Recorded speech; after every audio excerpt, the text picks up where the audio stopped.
You wouldn't know it to look at the sky. But something is seriously wrong with the universe. Astronomers have suspected it for some time. Now they're pretty sure. For one thing, the universe may be billions of years too young. For another, part of the universe has been missing, a big part. Fact is, there have been several discoveries recently that threaten to topple our understanding of the universe like a house of cards. Scientists generally agree that the universe is very, very old. But now there's a theory that it may actually be younger than it looks if you look closely enough. What in the world is going on with the universe? Astronomers have found, calculated, or conjured up outlandish, appalling things. Whispers from space left over from the moment of creation. Dark stars, dwarf stars, stars that eat each other. Stars clumped in galaxies, and galaxies clumped in larger, stranger structures. Only recently have we even begun to understand the scale of it all. We have discovered things so small. At a 10 millionth of a trillionth of a trillionth of a trillionth of a second is the earliest time we can really talk about. And expanses so vast. As expanded by a fraction of a million times a trillion times a trillion. The researchers need a special notation. A billion times a trillion degrees. To write out the incredible distances and magnitudes involved in understanding the universe. Suppose we were to begin with Peoria. Peoria is the center of the universe. Well, not exactly, but the director of the planetarium has built a scale model of the solar system in and around his Illinois city. How's it going, Dave? Morning, Phil. Morning. A little bit to the left. I think you missed a spot. A sunspot, There. get it? You got it. The sun in this model is 36 feet high. Mercury is closest to the sun, of course, just around the corner at the school supply store. On that scale, the Earth is 6 blocks away at the Amoco station. Earth is open 24 hours a day. And Mars is 7 blocks beyond Earth at the TV station. Mars has life, or at least television reporters. Pluto is smaller than a golf ball. It's a full 40 miles out of town. And if you think rural Illinois is empty, try the universe. The 40 miles to Pluto, on Peoria's scale, represent 3.5 billion miles. On the same scale, the nearest star, Proxima Centauri, would be as far from Peoria as the moon. This isn't helping, is it? Okay, forget Peoria. Our sun is bright because it's close, just 93 million miles away. Stars are suns, but farther away. The nearest star is 25 trillion miles away, so far that light from Proxima Centauri, light, the fastest thing in the universe, takes 4 years and 4 months to get here. They say the star is 4 1/3 light years away. Our sun is just one of the billions of stars in the galaxy we call the Milky Way. How far across is the Milky Way? Real far, 100,000 light years. And the Milky Way is just one of some 50 billion galaxies. It's 1 million light years to the nearest galaxies and tens of hundreds of millions of light years just to cross our galactic neighborhood. It has been said that someone looking at the universe is like an ant contemplating a skyscraper times 1 billion. So what human beings have done is bring the lights in the sky down to Earth. They've personalized the stars and named them like they name dogs and horses. This grouping of stars in the southern sky is known as Orion. The shepherds in ancient Crete decided it looked like a hunter armed with a club and carrying a shield made of lion skin. Cretan shepherds had great imaginations. we know what we know today about the universe? Well, we've been trying to understand it for a long time.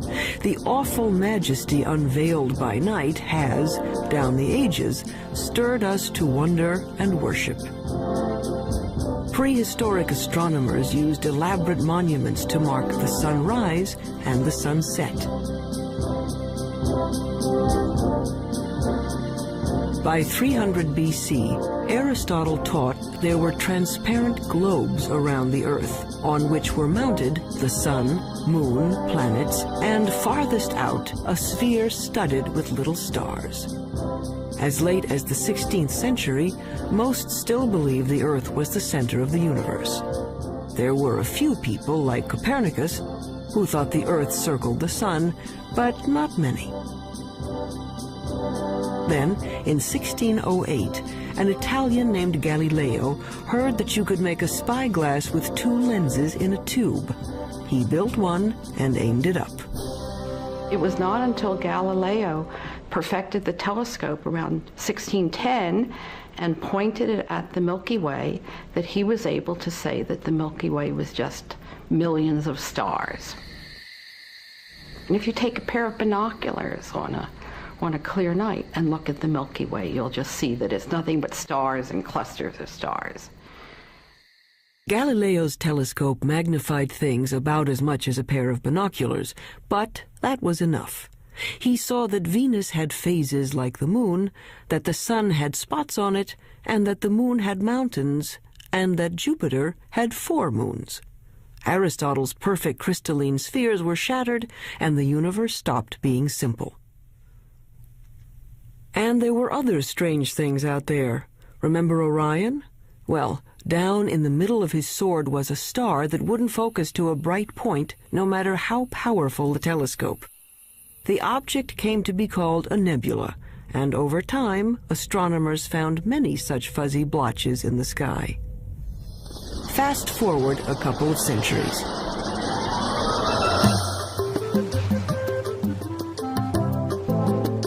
By 1924, the big astronomical telescopes had mirrors as well as lenses to concentrate the light.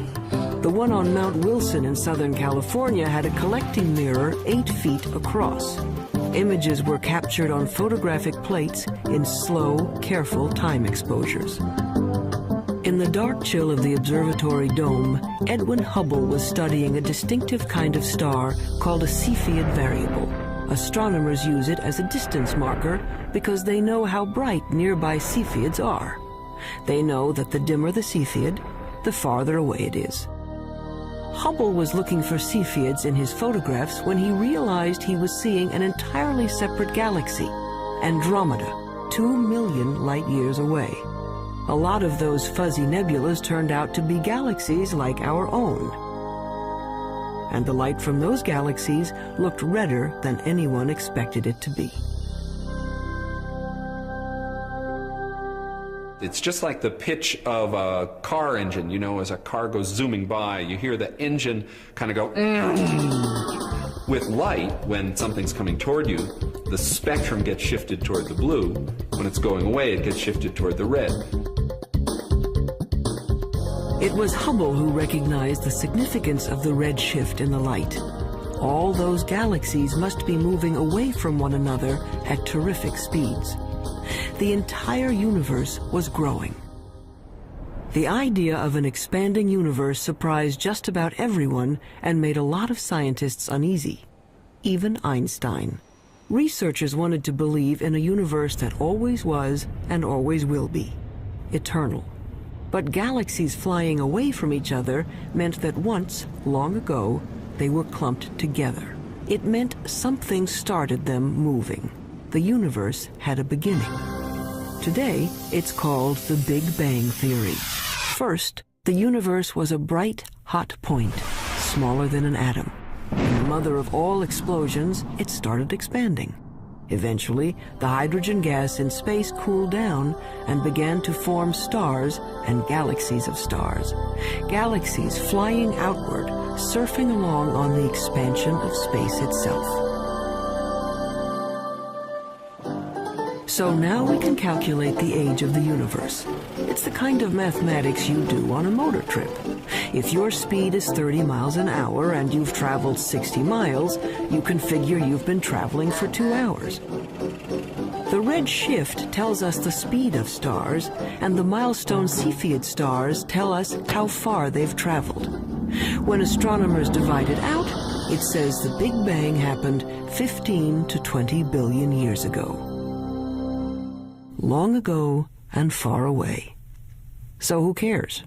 Well, we're answering one of the most fundamental questions that human beings can pose, and that is, how old is the universe that we live in? How did it begin? And what's its evolution? Those are major questions. Those are major philosophical questions, questions that religions have touched on, philosophy has touched on, physics is touching on, mathematics is touching on. And the people who are eventually going to come up with what is going to be accepted to be the right answer will make history of a kind. They will have contributed significantly to human knowledge. That, I think, is why it's such an important set of questions. And there's been a growing sense, as the millennium approaches its end, that the right answer is on the tip of our tongues, so to speak.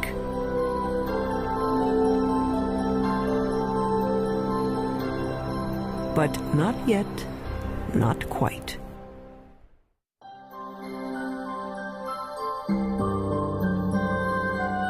Today's stargazers usually head for the hills.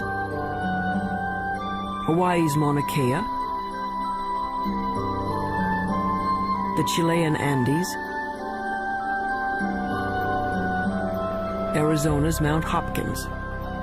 Robert Kirshner works 8,500 feet up, hunting dying stars. I really like coming to the mountain. I like getting away from all the 100 distractions that you have when you're busy, and people are coming in to see you about all kinds of things, and the makeup exam and all that kind of stuff. And to just concentrate for a couple of days only on the scientific investigation, only on what you're trying to do, it's very, very good. Light pollution has chased astronomers out of the cities to lonely vigils in remote locations. Kirshner watches for the sudden flare-up that means a star has exploded, a supernova, or its smaller cousin, a nova. The kinds of things I'm working on, these supernovae, which are events that come and go, if you don't get it this year or this month, that one is gone. You just lose the chance.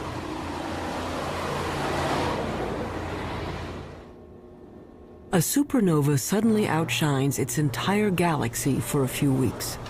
If Kirshner and his colleagues can calibrate these cosmic flashbulbs, supernovas may prove even better mileposts than Cepheids. The game now for the supernovae, I think, is to find distant ones and to see if they really are the same as the nearby ones. Then we'll have a reliable tool to map out large-scale structure in the universe, and the supernovae, the Type 1 supernovae, look to me like a really good candidate for that. It's easy to find where supernovas have been.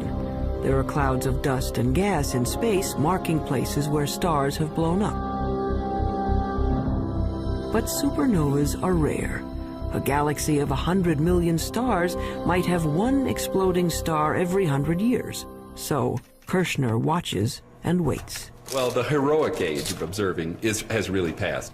It used to be that you would be outside the whole night long, instead of sitting in a control room where a television brings the signal in and you're operating on a computer keyboard. 24, okay, get the CCD in the right mode. It's hard staying up all night. Ours good. But there's a kind of sense of adventure to it that is a little bit like being a kid and lying out in the snow and kind of figuring out the constellations. Some of that is good for you, too. Yeah, fine. Breaking in the cookies are ready. Oh, I can have a cookie if I want. 10 hours to go. Look at all those cookies. I have one every half hour. I'll need the whole. In this era of digital cameras and electronic light amplifiers, men are still watching the skies and craftsmen are still grinding telescope mirrors. Like this 21-foot monster under construction at the University of Arizona. But one thing hasn't changed much in 400 years. astronomers are still battling their ancient enemy, the air. Starlight shimmers and twists as it passes through our atmosphere. The twinkling of the stars may be a delight to poets, but astronomers are trying to get rid of it. What we can do is shine a laser into the sky. We focus on some sodium atoms, which are at about 100 kilometers above the surface of the Earth. We can make those glow with the laser and create an artificial star, which is sort of directly in line with the very faint object we want to look at. And then if we measure the blurring of the artificial star and correct that, then the faint object we really want to look at is corrected as well. And we have liftoff of the Space Shuttle Endeavour. But until that technique is perfected, astronomers have another way to take the twinkle out of the stars. All they have to do is put the telescope above that pesky atmosphere, in orbit. In 1990, NASA launched a space telescope and named it for Edwin Hubble. Unfortunately, its mirror was made wrong and its first pictures were blurred. Astronauts had to go up and fix it. Let's go fix this thing. We copy. Move it out of the sun a little bit. We had a good aliveness test. Outstanding. Houston, Endeavour has a firm handshake with Mr. Hubble's telescope. We copy that, Covey, and there are miles galore down here. It could be real exciting for the astronomical community, I guess, and for the whole world to see what Hubble really can do with a good set of eyeballs. The out-of-focus pictures gave way to spectacular shots of interstellar dust clouds and the great galaxies of stars. In just one bit of the sky, a tiny patch that could be blocked by a grain of sand held at arm's length, astronomers found 2,000 galaxies. They were seeing better than they ever could before. So one way of looking at it is if there was a firefly in Tokyo, and here we are in Washington looking at it, we could tell if there was another firefly 10 feet away, we'd actually be able to distinguish them. In 1994, at the Space Telescope Science Institute in Baltimore, astronomer Wendy Friedman was using the newfound clarity of the Hubble to observe the heavens and stumbled into the cosmological controversy of the decade. Yeah, I just wanted to ask you not to break out any observations until I give you a clear. So when were these images taken? She and her team, like Edwin Hubble before them, were looking at those milestone stars. My cosmic rays aren't nearly as apparent. For our work, we need a telescope out in space because what we're after is a certain kind of star. It's called a Cepheid. And we have to be able to detect that kind of star against the background of a galaxy. And the Earth's atmosphere smears and blurs our view, and we can't detect those stars. Friedman got the best readings yet on Cepheids in a neighboring galaxy, and a measurement of its distance. Using the redshift speedometer, she calculated a new age for the universe. Our preliminary measurements indicate that the age of the universe is somewhere in the range from 8 to 12 billion years. And that immediately brings about a conflict with other ages that have been measured. That's a problem. Her universe is younger than some stars, and the age dating of stars is very accurate. Scientists can read a star's chemical changes like a clock. When we look at a cluster of stars, hundreds or thousands, it doesn't really matter. What we have to do is go in and measure the brightness of the brightest star that's left in the cluster, that's still burning hydrogen in its core. And that star is the minute hand on the clock, because that's the star that is closest to burning out its hydrogen, closest to ending its life, and that's a direct measure of the age of the cluster. But unfortunately, the star clock has been running 6 billion years longer than Friedman's universe. But we're looking at globular star clusters, 100,000 to 1 million stars, and they're being age dated by several very reputable groups of physicists, astronomers, and they're all coming up with ages 17, 18, 19 billion years. That's a problem.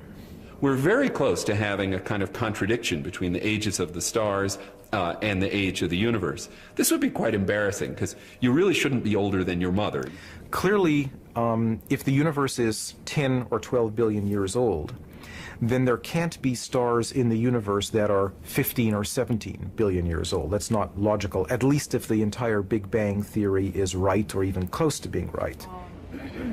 Wendy Friedman is well aware of the dilemma. She knows that, like many other puzzles about the universe, this one will probably be around for a while. I mean, anytime you get a new tool, you get data that are of better quality than were possible to obtain in the past. Yeah. You learn new things and yes, sometimes leads to confusion because there aren't answers for all of the questions that are being raised. But it's a healthy aspect of science and how science proceeds.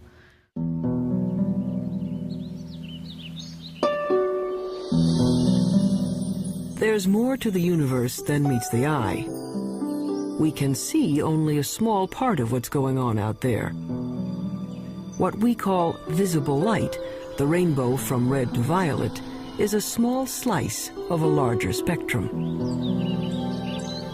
But there are other ways of seeing. With the right technology, you can look at the world in everything from X-rays to infrared to radio waves. In the last few decades, the new tools have brought a previously hidden universe into view.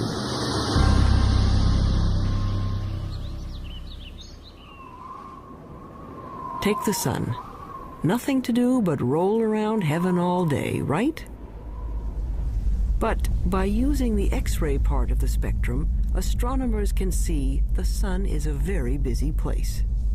Pictures made by X-ray detectors show there's a cauldron of nuclear reactions boiling beneath its surface.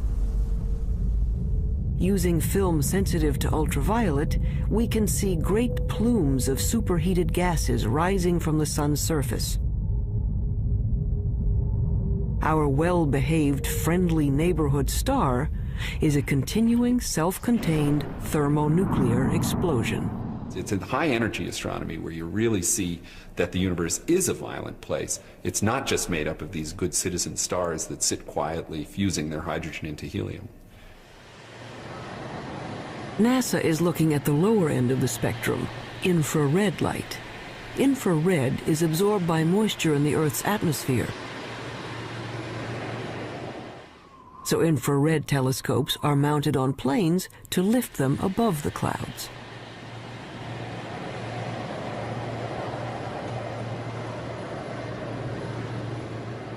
Just like fog lights on your car will enable you to see deeper, in the infrared you can see deeper into the universe. We warm human bodies shine in the infrared. Anything at my temperature in the universe is emitting planets, comets, other bodies.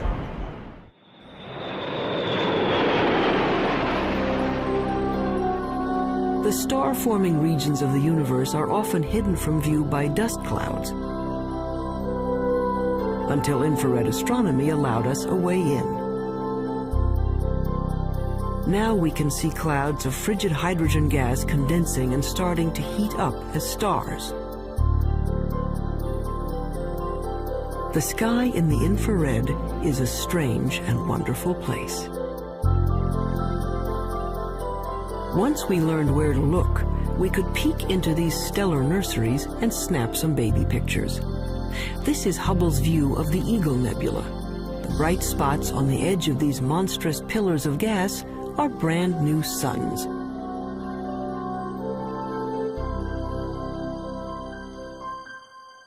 But as spectacular as the pictures are, scientists owe much of their understanding of the universe to radio static, a whisper from the sky.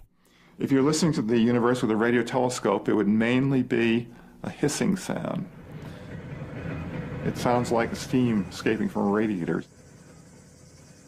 They heard it first by accident.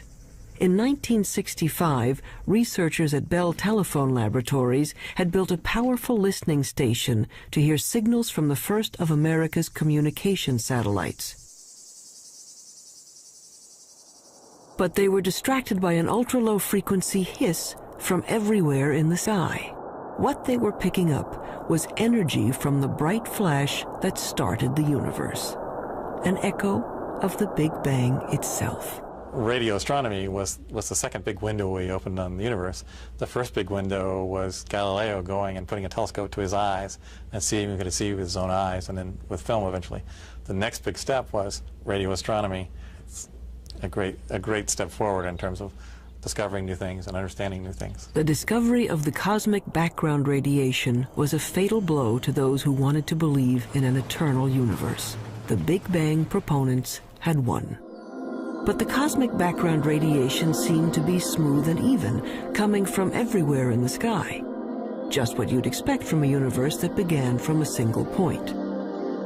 But then, why weren't the stars spread evenly through space? Galaxies should be moving steadily outward as the universe expands.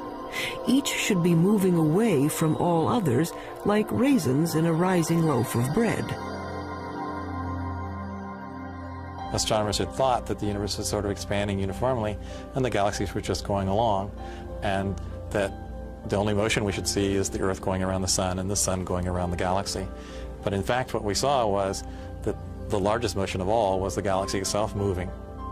And that really surprised astronomers, and the only conclusion we could come to was that something was causing the galaxy to move away from just the simple expansion of the universe. And after thinking about it for a while, the conclusion was that there must be a large group of galaxies near us. When astronomers plot the position of galaxies in their computers, they find filaments and clusters and walls of galaxies. How could that be if radio telescopes were saying the energy of the Big Bang was evenly spread across the sky? There had to be some seeds at the beginning. There had to be some small lumps in the early universe that are going to grow to create the structure. So Smoot went looking for irregularities in the background radiation to show that the Big Bang explosion was uneven. In 1989, his instrument package went up on a satellite, the Cosmic Background Explorer. It found subtle variations in the energy left over from the moment of creation. Announced in 1992, it was one of the momentous discoveries of the century. The universe made sense again. Smoot later told the press these wrinkles in the cosmic background radiation were the largest structures ever seen and the oldest. He told reporters that it was like seeing God. And that's the one that the press grabbed on because that's the one people could relate to.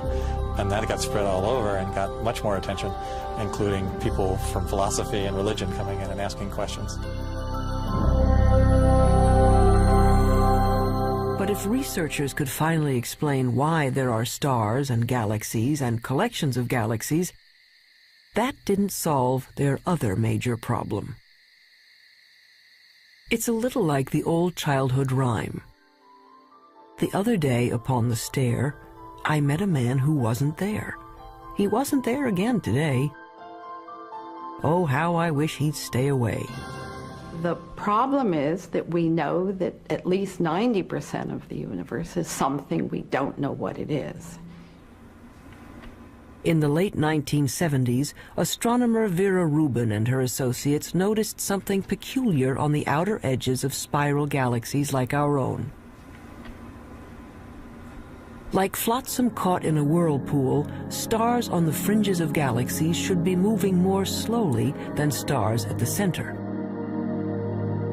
But what Rubin saw appeared to defy the laws of physics. The stars on the edge were moving just as fast as those in the middle. We live, sort of 2/3 of the way, we being the Earth, about 2/3 of the way out from the center of our galaxy, and we're orbiting at 500,000 miles an hour. That's pretty fast. Faster than it should be. Such velocities could only be caused by an enormous gravitational pull, which requires more matter than anyone had detected out there. A lot more. It was a shock to learn that when we were studying the universe, we really weren't studying the universe. We were studying just the 5 or 10% of it that was luminous. So it's like, I don't know, trying to study the Earth and just looking at Pennsylvania. All the things we have ever observed in the universe, the planets, the stars, the galaxies, the clusters of galaxies, make up 10% of the universe, maybe less. Early efforts to track down the missing matter failed. They call the 90% that is not visible dark matter. But no one knew what it was. Maybe dead dark stars, or some kind of cosmic dirt, or maybe a whole lot of something extremely small is filling space.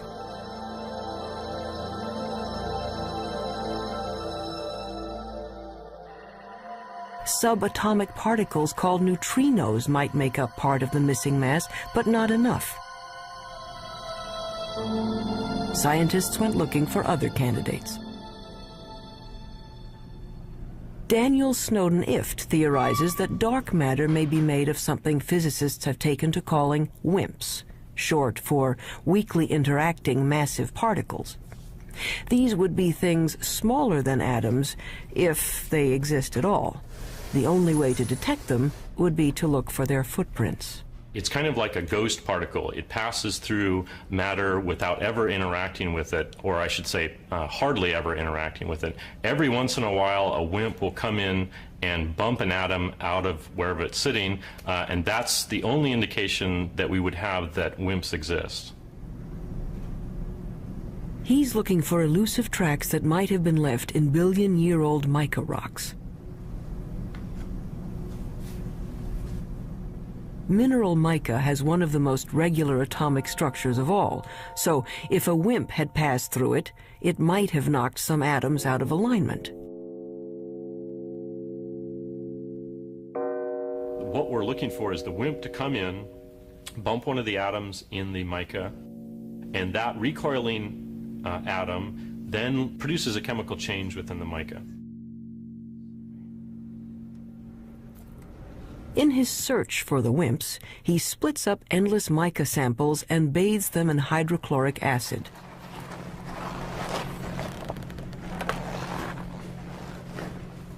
It's a little bit like developing a photograph.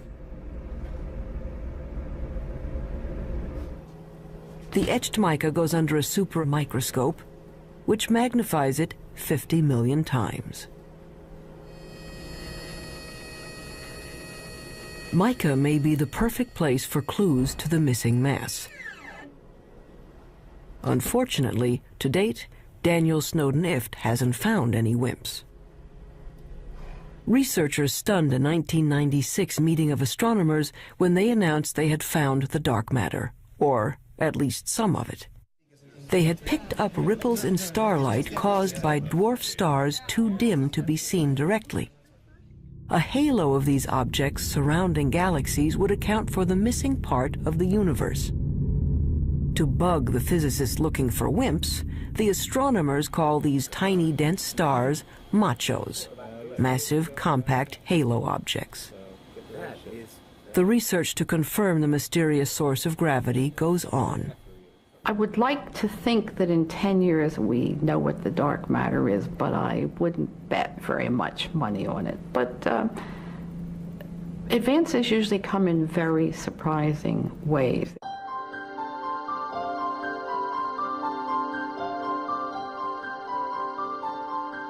Why do we care about something that we can barely measure and can't see at all? Because it might tell us how the universe is going to end. Matter makes gravity, and gravity is the only thing that can act as a brake on the expansion started by the Big Bang. If there is not enough dark matter, the universe may go on expanding and cooling to end not in a bang, but a shiver. If there is enough dark matter, the expansion of the universe will coast to a stop and reverse, everything falling back together, till the Big Bang ends in a big crunch. And maybe, just possibly, a new Big Bang to start things up again.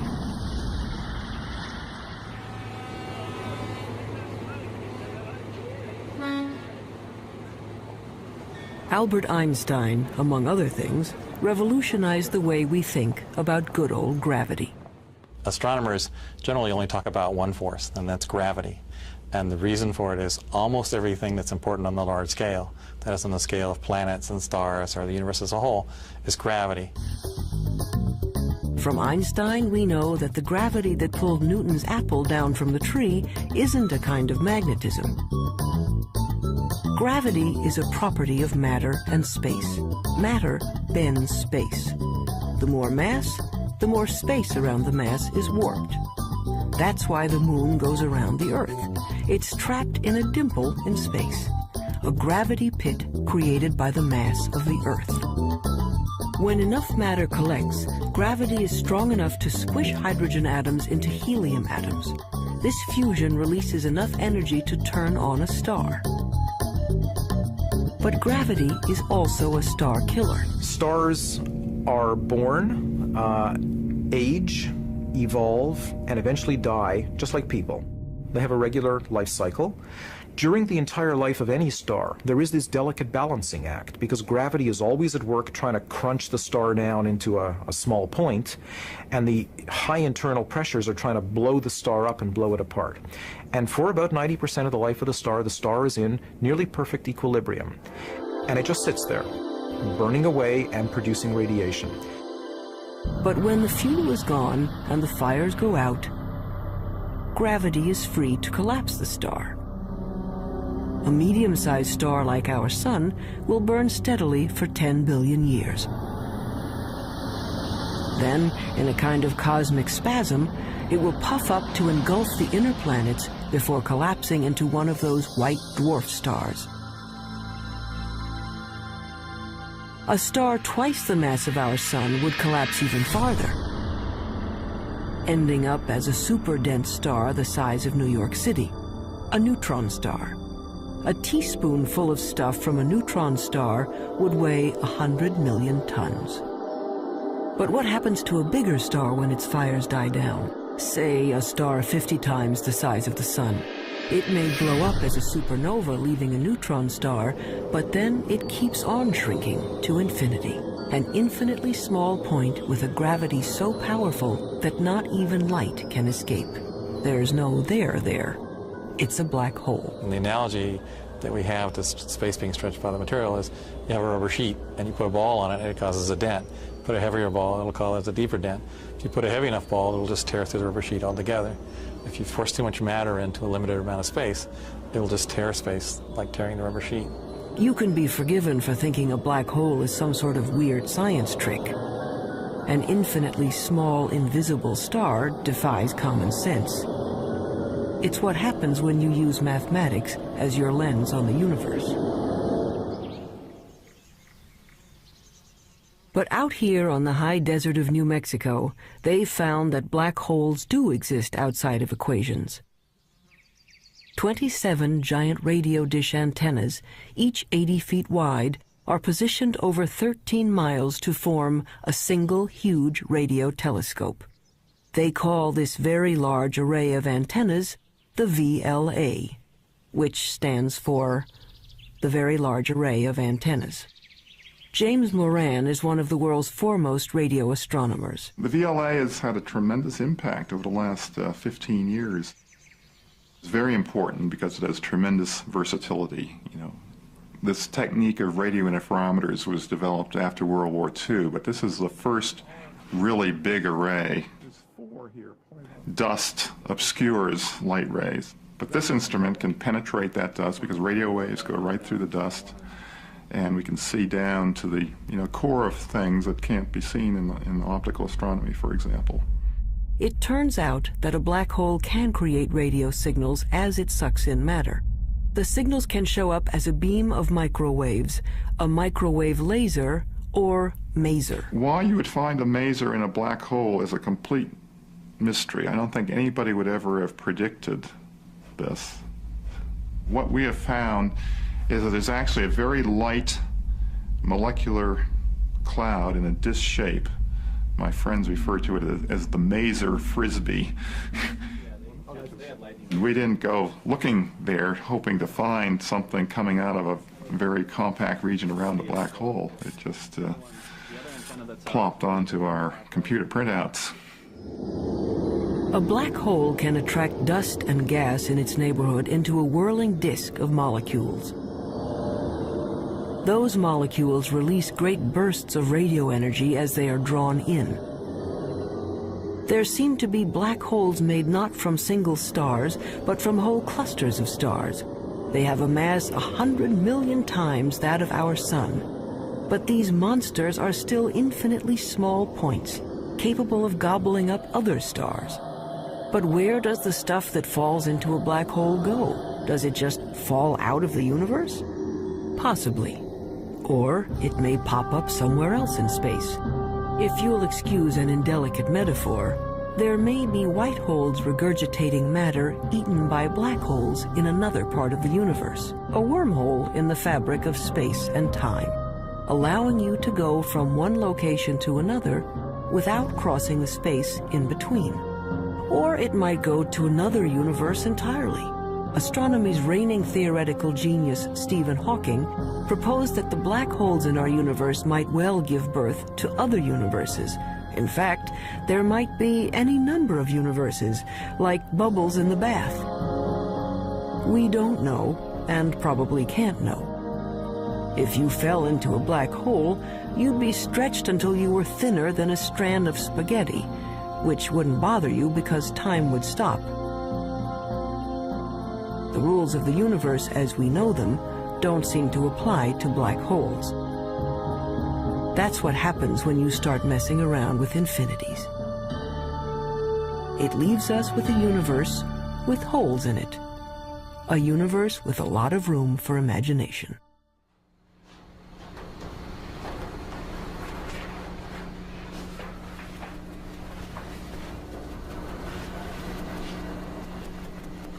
On the sound stages of Paramount Pictures, a spin-off of one of the most durable shows in television history, Star Trek Voyager. Quiet on the stage. Anyone not ready? Roll, please. Action! I want a full systems report. And Mr. Kemp, Mr. Tuvok, I want every iota of information that was recorded regarding this phenomenon. Let's see what you have, Mr. Kemp. There. It's registering only on subspace bands. We don't even have it on long-range sensors yet. Verteron emanations. Tunneling secondary particles. It certainly looks like a wormhole. But is it stable enough for us to enter? And if it is, where does it lead? There is, of course, a 75% chance a wormhole will not lead to the Alpha Quadrant. Great. Thank you, Jennifer's mark. Yes, I gave that to her. I changed it. Real-world astronomers have confirmed now there are planets circling other suns. The problem is, we can't get to these other worlds in any reasonable amount of time. 20th century physics says nothing can go faster than the speed of light. You want black wrap that? Sure, go ahead. But that would be much too slow for a 24th century operation like Star Trek. The dramatic need of a television series called Star Trek is that we need to travel to a different planet every week. So Gene Roddenberry said, well, okay, we're going to have something that he called warp drive, which somehow warped space and let us travel through subspace. How does this work? We don't know. But nevertheless, we see it work every week, and hopefully the audience buys it. A lot of scientists love this show and have even written books showing how Star Trek physics might work. Take anyone? Felix, what happened to you? It's... After all, it wouldn't be science fiction if it didn't have science in it. Star Trek science advisor Michael Okuda. Our core fan audience is tremendously scientifically knowledgeable, and when we violate the laws of physics or the laws of physics according to Star Trek, they let us know, so they keep us honest. In the third season of the show, once we had a phaser come out of a photon torpedo port, something that I, to this day, don't know the difference between, and we got over 100 letters the next day. Any analysis yet, Ensign? Too far away. We'd have to be within 1,000 kilometers to get a detailed analysis. But that would mean a significant course change. Well, Mr. Kemp, if there's even the possibility of finding a wormhole, I think we can afford a detour.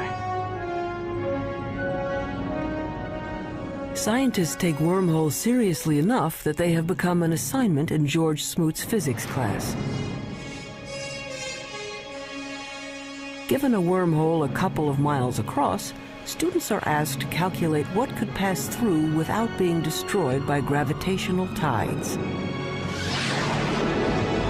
The smallest piece of electronic that wouldn't be torn apart in terms of going through this. And the answer was, it's something that's smaller than a chip, but it's roughly the size of a chip. And so, you know, in science fiction shows, they just show small wormholes that you go into, but in reality, the wormhole would have to be quite huge. But theoretically, at least, you could go someplace else in space or time. As far as physics goes, a wormhole is a loophole in the laws of the universe.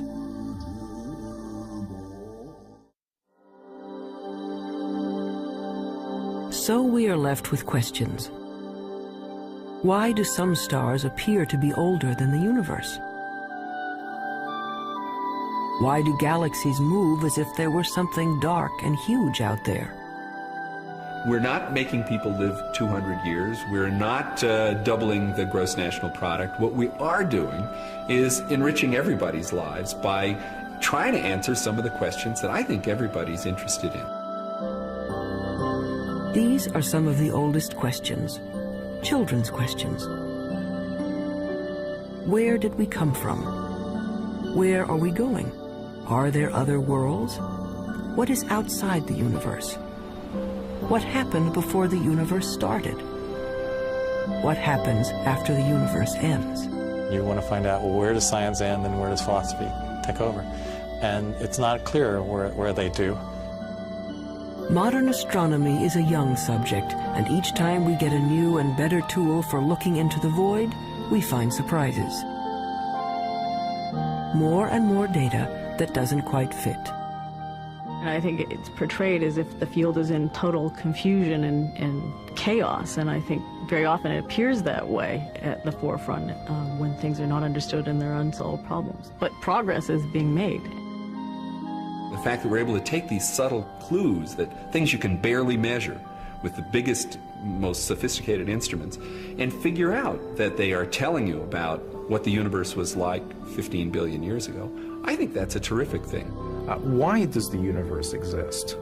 Given the fact that it does exist, the fact that it is as exquisitely beautiful, as exquisitely tuned as it is, that it works as astonishingly well as it does, and that we, very tiny creatures on a rather remote planet, not in any special place in the universe, have been able to evolve in this universe and sense the universe, the entire universe around us, that we can sense that there are things out to 15 billion light years away from us. That to me is just a mind-boggling concept. We are the only star in the universe that we know about that has life, so perhaps that makes one feel a little more unique and life a little more precious thing, knowing that it doesn't seem to be that common. We are part of the universe. The material that we know, the matter we're made of, started out as atoms produced by exploding stars. I like very much the fact that every atom in our bodies has come from some star. If there were no stars, the universe would be all hydrogen, and none of what we know would exist. And that's why it's not an exaggeration to say that human beings are stardust, because the iron in our blood and our hemoglobin and the calcium in our bones and all the other heavy elements in our body were created in supernova explosions. So in our quest to understand the universe, we come back to ourselves. If we are made from the elements of stars, aren't we then, in a way, the universe trying to understand itself?